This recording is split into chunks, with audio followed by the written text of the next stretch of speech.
যাকে আজকে আমরা সুন্দর করে মাদ্রাসার ছাত্র, মাদ্রাসার শিক্ষক, মাদ্রাসার মোহতামিম, শিক্ষার্থী, ইমাম, খতিব, এই যে নামগুলোতে তাকে আমরা ডাকছি, এটা কিন্তু একটা কাস্টমাইজড আইডেন্টিটি। এবং এই কাস্টমাইজড আইডেন্টিটি একটা রাষ্ট্র তখনই করে যখন তাকে হত্যাযোগ্য করতে হয়। আদারওয়াইজ রাষ্ট্রের সাথে তার পুরো জনগোষ্ঠীর সম্পর্কের জায়গা একটাই, সে এই রাষ্ট্রের নাগরিক। এই শ্রেণী চরিত্র যারা চাপিয়ে দিয়েছে, তারা যে একটা ফ্যাসিস্ট রাষ্ট্র কাঠামো, ইসলামোফোবিক কাঠামো মেনটেন করছে এবং এটা এখনো চালিয়ে যাচ্ছে, সেই লড়াইয়ের জায়গায় গোড়াতে আমরা ঢুকতে পারবো না।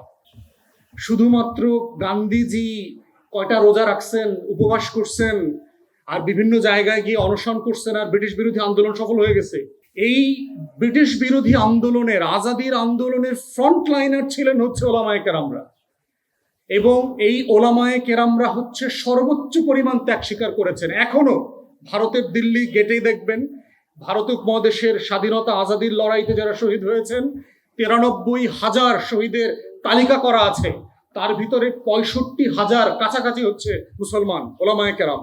1857-তে যখন ব্রিটিশ বিরোধী আন্দোলনের বিরুদ্ধে প্রথম সিপাহী বিদ্রোহ হয়, আজাদির আন্দোলন ফার্স্ট অর্গানাইজড মুভমেন্ট হয়, আমাদের এই বুড়িগঙ্গার তীর ধরে কোনো দিন হাজার হাজার আলেমদেরকে ফাঁসি দেওয়া হয়েছে আম গাছের সাথে নাড়ায়। তাহলে সেই ওলামায়ে কেরামদের আজাদির লড়াইতে এত অবদান থাকার পরেও তাদের ব্যাপারে কোনো বক্তব্য নাই কেন? আমাদের ইতিহাস, আমরা সোকল ইতিহাসের বই সাবজেক্ট আকারে যেগুলো পড়েছি, পাঠ করেছি, সেগুলোতে এগুলো নাই কেন? তাহলে আজকের মাদ্রাসা শিক্ষার্থীদেরকে জুলাই আন্দোলনের অংশগ্রহণে মধ্য দিয়ে এমন একটা ন্যারেটিভ তৈরি করা হচ্ছে যে ইউ আর নোবডি, তুমি আসলে কিছুই ছিল না। তুমি যেহেতু এই 80-90 জন 100+ তোমরা গত জুলাই আন্দোলনে লড়াই করেছো, শহীদ হয়েছো, তাই আমরা বোধ করছি তোমাদেরকে একটা সান্ত্বনা পুরস্কার হিসাবে একটা ব্রোঞ্জ মেডেল দেওয়া দরকার।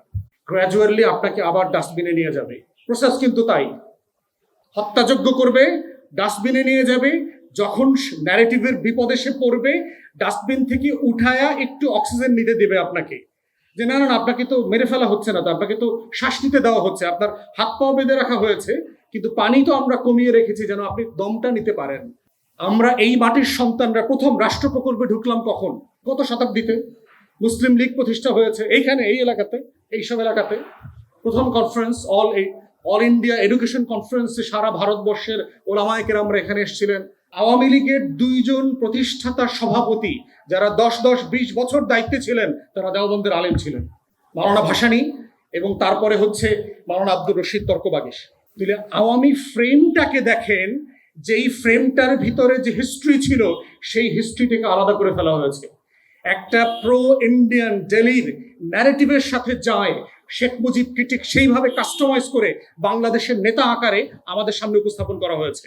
অধিকাংশ মাদ্রাসার ছাত্র ছাত্রী শিক্ষার্থীরা, ওলামায়ে কেরামরা তাদের নিজেদের ইতিহাস জানেন না। তাদের আকাবায়, তাদের মুরব্বীদের অবদান, ঐতিহাসিক যে লড়াই, এই লড়াইগুলো সম্পর্কে তারা জানেন না। আলিয়া মাদ্রাসার প্রজেক্টটা কি ছিল দেখেন, এবং উইলিয়াম বেল যারা সিলেবাস প্রণয়ন করেছে দেখেন, যে আপনার এই যে হেদায়া আর নেহায়া যে ফতোয়ার বই, ফিকের বইতে, সেখানে দেখবেন যে ক্রিটিক্যাল অনেক চ্যাপ্টার ইসলামের ইতিহাসে পড়ানোই হয়নি, জিহাদের চ্যাপ্টার নাই। আমাকেই তো রাষ্ট্র আকারে সার্ভাইভ করতে হবে, এবং সেখানে যে আমরা সবাই নাগরিক, এই সবাই নাগরিক সত্তায় প্রস্ফুটিত হবার যে লড়াই, সেই লড়াইটা হচ্ছে আজকের যারা মাদ্রাসায় পড়ছেন তাদের লড়াই। আপনার পাশে অন্যরা তখন দাঁড়াবে যখন আপনি নিজে শক্তিশালী হবেন, দুর্বলের পাশে কেউ দাঁড়ায় না, এটা পৃথিবীর ইতিহাস। অতএব আপনি যেটা জানেন না, এটা আপনার মূর্খতা, এবং আপনার মূর্খতার সঙ্গী হবার জন্য কেউ আপনার সাথে লড়াই করতে আসবে না। যারা ব্রিটিশ বিরোধী আন্দোলনে আমাদের পুরো উপমহাদেশে নেতৃত্ব দিয়েছেন, তাদেরকে আজকে পরিচয় সংকট নিয়ে কথা বলতে হচ্ছে, তাদের রিকগনিশন নিয়ে কথা বলতে হচ্ছে, তার যোগ্যতাকে ক্লেম করতে হচ্ছে, তার চাকুরির বাজার সংকুচিত করতে করতে করতে করতে তাকে মক্তবের মাদ্রাসা শিক্ষক বানায় ফেলেছে। এইটা তো ওলামায়ে কেরামদের ঐতিহাসিক জব ছিল না? যে আমাদের করণীয় অংশটা নিয়ে আমাদের এখন বেশি আলাপ তুলতে হবে, তা না হলে গরুর মতো আমরা শুধু ওই 71-এর ক্লাসিক্যাল যে জাবর কাটার সমস্যায় পড়ে যাব, সংকটে, যে আমার এই মাটির রাষ্ট্র প্রকল্পের সাথে আমার পূর্বপুরুষের ঐতিহাসিক সম্পর্কটা কোথায়, এবং এই ঐতিহাসিক সম্পর্কের জায়গায় আমার লড়াইটা কোথায়, তাদের কন্ট্রিবিউশনটা কোথায়। তারা কি শুধুমাত্র নামাজ পড়ে জুব্বা পরে হয়েছে, বিখ্যাত হয়েছে, না তারা সমাজকে নেতৃত্ব দিয়েছে গ্লোবাল এম্পায়ারকে ফেস করে। ভারত উপমহাদেশের সবচেয়ে fascist ideology, BJP is not a political party, it's a fascist ideology. এইটাও ইউরোপে আমেরিকাতে আমরা যেভাবে বলি যে লেবার পার্টি লুজ করছে, কনজারভেটিভরা ক্ষমতায় আসছে, রিপাবলিকানরা মিড টার্মে হেরে গেছে, ডেমোক্রেটরা ক্ষমতায় আসছে, খ্রিস্টান ডেমোক্রেটদের হারায় গ্রিন পার্টি ক্ষমতায় আসছে, এই আলাপের মধ্যে বিজেপি ফিট ইন করে না। ভারতের 28টা রাজ্যের ভিতরে ইতিমধ্যে 21টা তারা দখল করে নিয়েছে। ভারত ভাঙার জন্য বিজেপি আর মোদি এনাফ, কিন্তু আমরা আমাদের হিস্টোরিক্যাল রোল প্লে করতে পারছি কিনা?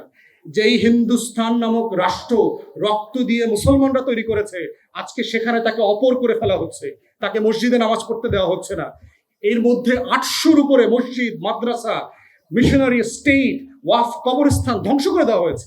বাংলাদেশ রাষ্ট্র আকারে টিকে থাকবে কিনা তার সবকিছু ডিপেন্ড করছে নাগরিক আকারে আমাদের সম্মিলিত লড়াই, দায় আমরা ডিসপেন্স করতে পারছি কিনা। ইউএফটি ফার্স্টের সাথে ট্রেড করুন যে কোনো জায়গা থেকে, ক্যাম্পাসে ক্লাসের ফাঁকে, ঢাকায় জ্যামে বসে কিংবা ঘরে বসে।